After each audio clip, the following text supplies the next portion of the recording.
Instagram has recently moved things around, so the features that you know might not be where you thought they were.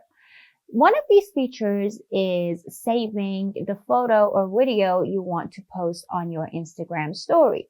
Today, I want to show you where things are. So first, you open your Instagram account and you head over to the story section. Now you choose one of these photos. Now the save option used to be here, but as you can see, there is no option like that anymore. What you need to do is to head over to your app store,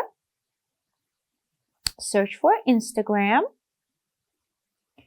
and update it to the latest version.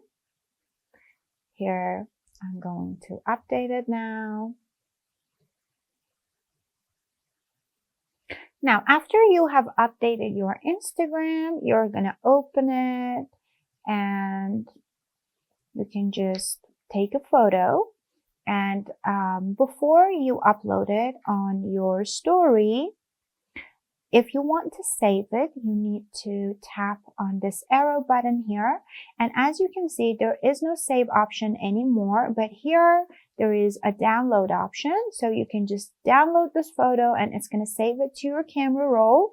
And now if you head to your photos, you can see that that photo is saved into your phone. Now that you have successfully saved your photos and videos on your phone, don't forget to subscribe and share this video with your friends who might have the same problem.